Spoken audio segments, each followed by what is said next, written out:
Hello everybody and welcome to our next episode of Safeguarding News. Today I am joined by Luke Ramsden and also Micheal, who are both from St Benedict School. Luke, can you introduce yourself please? Hello everybody, I'm Luke Ramsden, I'm Deputy Head of St Benedict School and I'm Chair of the Safeguarding Panel with the Safeguarding Company.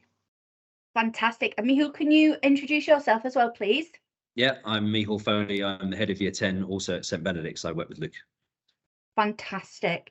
So today's highlights are, we're only going to touch on one subject today because we think that it's deserving of its very own episode, and we are going to be talking about the Andrew Tate phenomenon. I hate using that word because it almost glamorizes it, but it's a very negative phenomenon that we're going to be talking about. Andrew Tate's running rampant, as we well know, as educators and as parents and carers, and we're at a bit of a loss of how to talk to our children about this. What you don't want to end up doing is doing the whole wet paint don't touch syndrome or the big red button with do not press, because immediately that means that you want to do it. So us just facing our children and saying stop listening to him, he's wrong, just isn't going to cut the mustard with this, because there's some really deep-rooted feelings. So how have you been talking to the children at your school about this? So I think you're right, Vikkey. It's the Andrew Tate thing is a real problem. I mean, he's all over the place at the moment. There's a recent BBC documentary about him.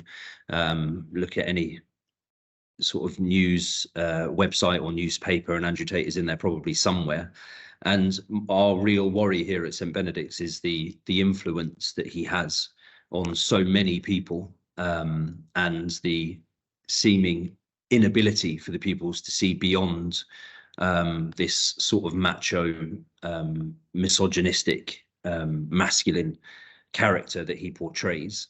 Our approach really here at St Benedict's is to avoid, exactly as you say, the let's just cancel him approach. It doesn't work. We know that. So we have been running sessions here with various groups of pupils across the year groups to try and have more of a discussion about Andrew Tate, with really the aim of trying to take the blinkers off where he's concerned. I think one of the charges that the pupils level against us as teachers when we try to cancel him or say that he's simply wrong is that some of his comments are taken out of context. But actually, I think that works both ways. And I think some of the things that the pupils think are quite glamorous about Andrew Tate are taken out of context. So really the discussions are about opening their eyes and taking the blinkers off and trying to get them to see the whole Andrew Tate package, as opposed to this glamorous, strong, good-looking, successful, rich bloke that he portrays himself as. So we have a PowerPoint that if it's okay, I might just share and talk through, because it might help. Yeah, please do. We, as I say, we've been running various sessions, and I want to try as much as possible in the sessions for it to not be a lesson.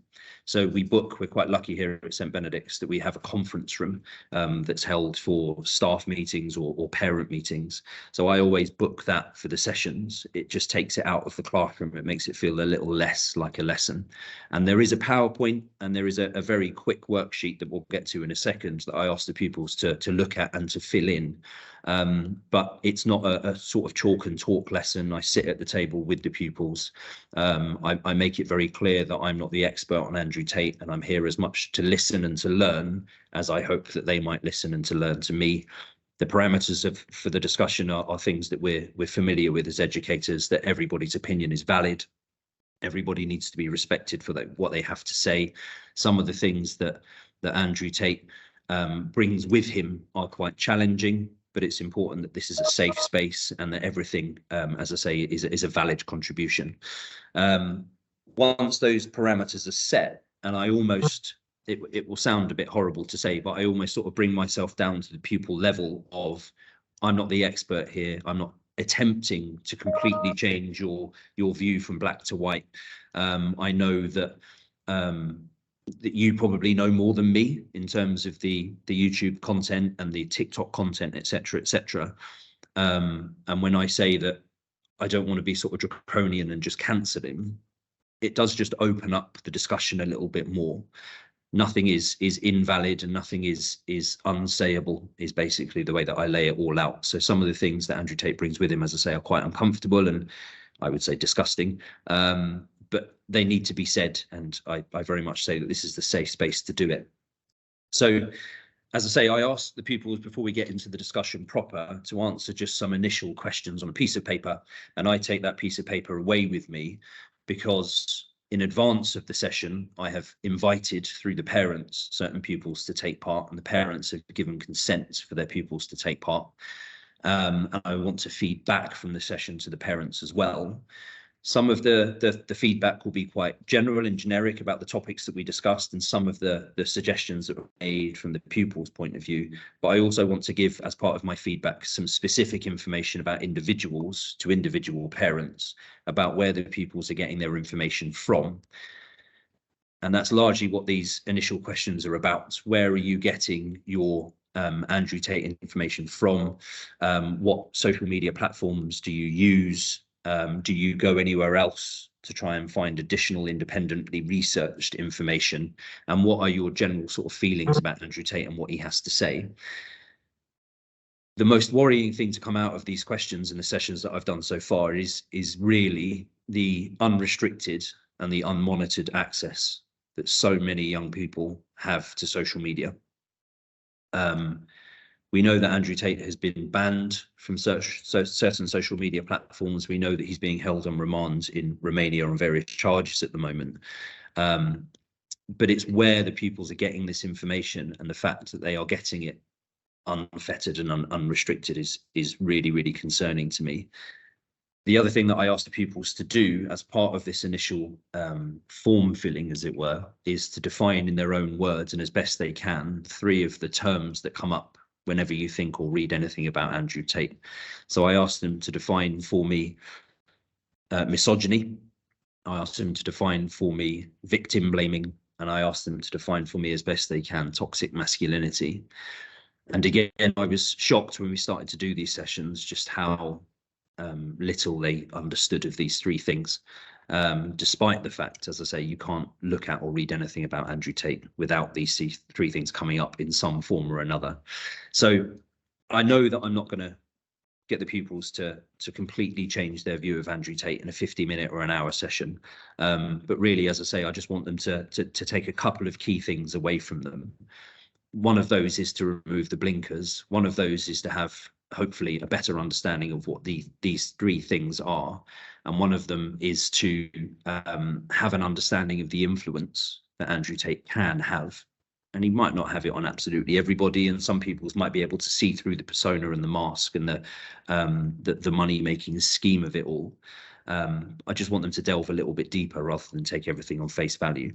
So I collect those forms in, and then we go through as a group and we define those things for the session.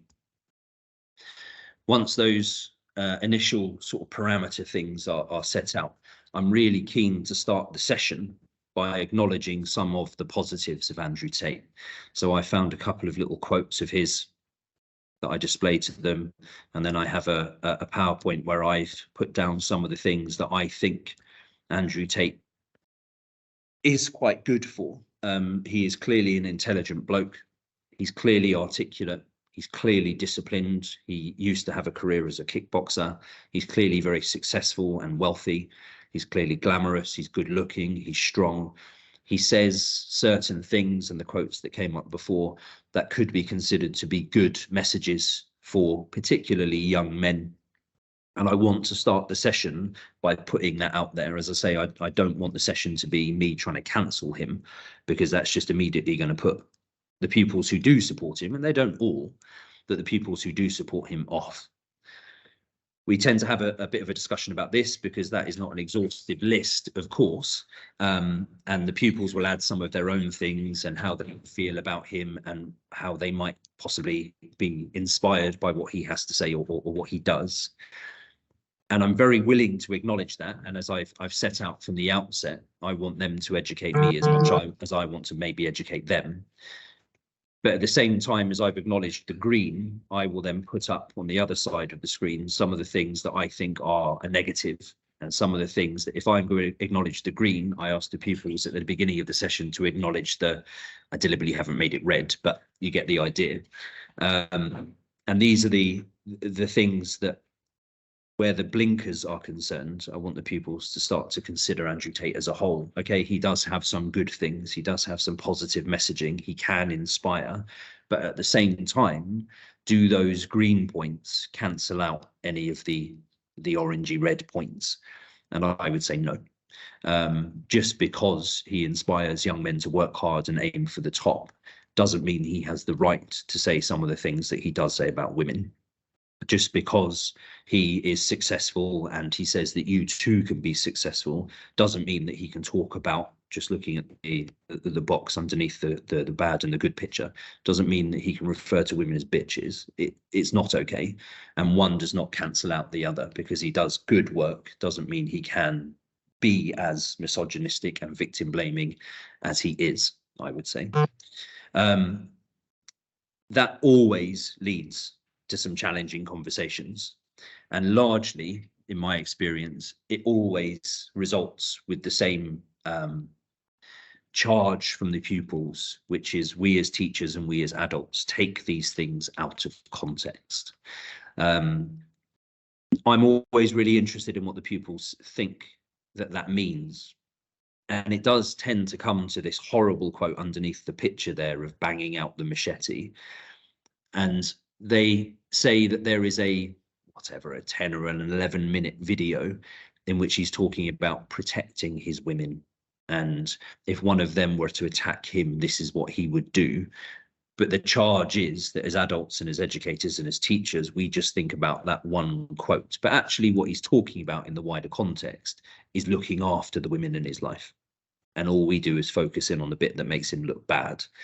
There is again, a charge sort of leveled against us, but it sort of tiptoes into the media, that the media are trying to portray Andrew Tate in a particular way to silence him. So they're only ever talking about the negatives. If you do a really quick Google search on him, the first sort of 50 hits will be about terrible things that he's accused or alleged to have done. And they say that the media is trying to tarnish his reputation in order to silence him, because he poses a challenge to the system, as it were. But I always try and flip that on its head. And I say to the pupils that, okay, we might do that. And I think in some instances, we probably do that as institutions, as adults, as systems in the country. But I say that the pupils do that too. And they are far too picky with what they consider to be the positive, and far too unwilling to acknowledge the negative. And it's always interesting, because if you ask the pupils to think about times that they've taken Andrew Tate out of context as well, they do realise that they do.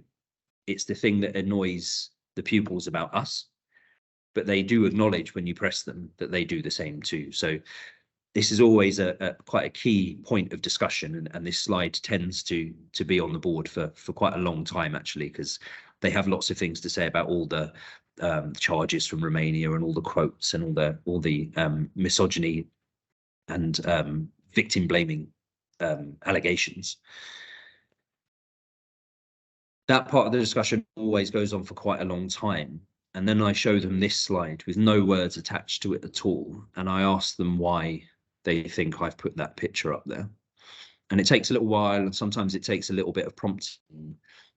But there's always at least one or two who do realise, I mean, words that we would use possibly are radicalisation or grooming. But they do realise the fact that, like it or lump it, agree with it or not agree with it, Andrew Tate does have influence. And there are some pupils, because I don't want to tar everybody with the same brush, who are able to see through the persona. They are able to see through the act.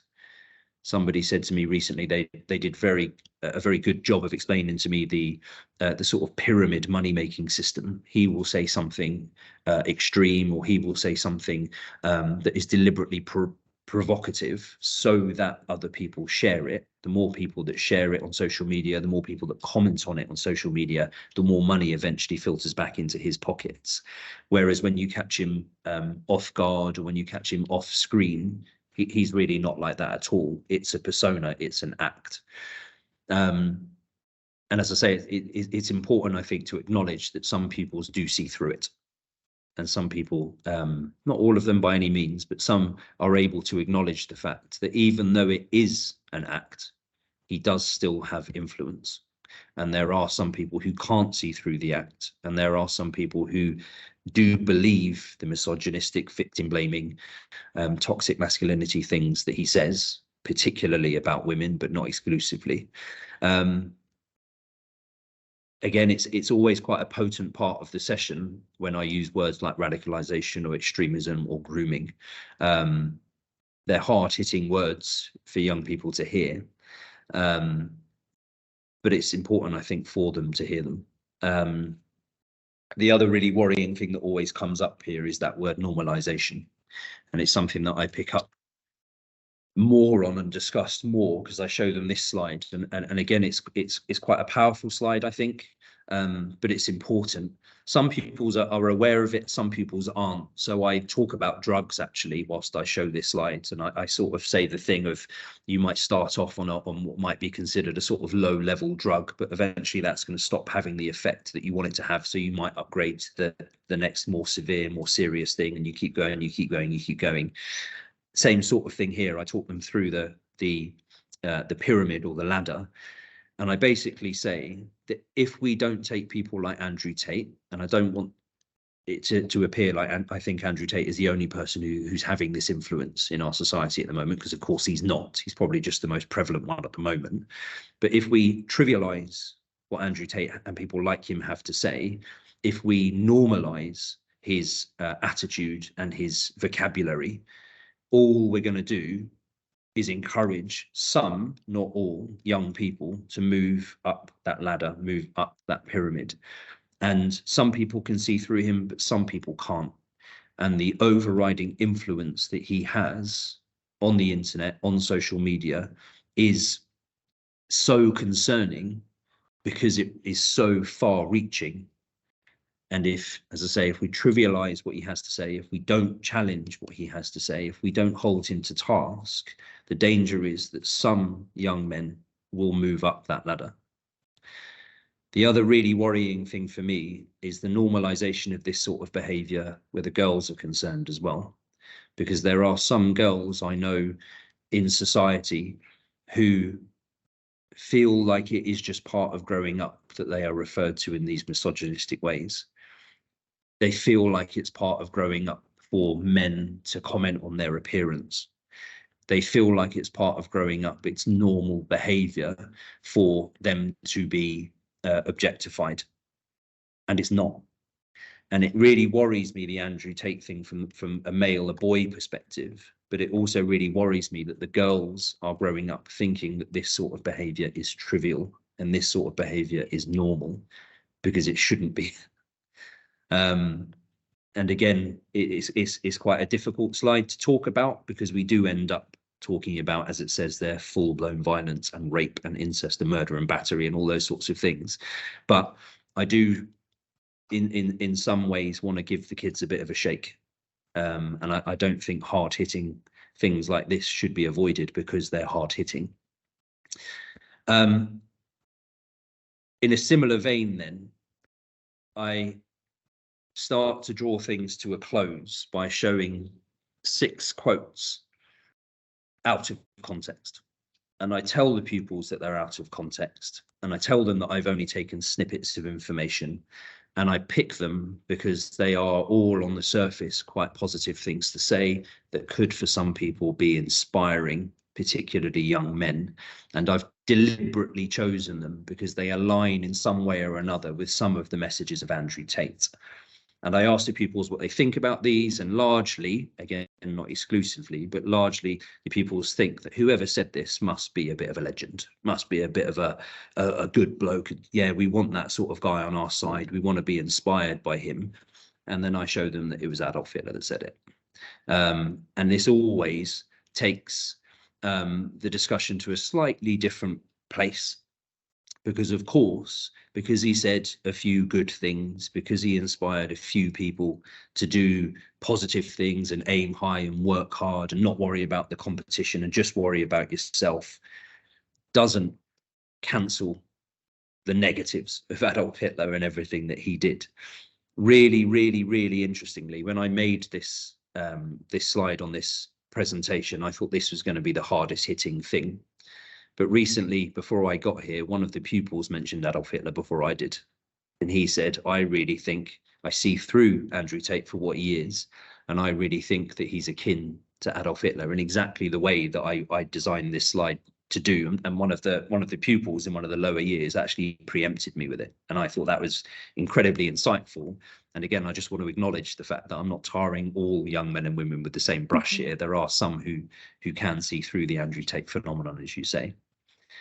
And then, I mean, we're trying to skirt over big hitting things relatively quickly in a short space of time that we have.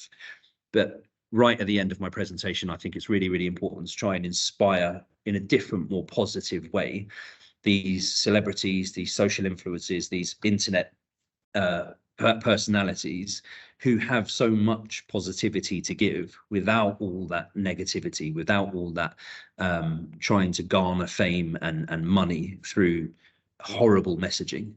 Most recently, obviously, and probably most at the forefront of most people's minds, Marcus Rashford and the pupils.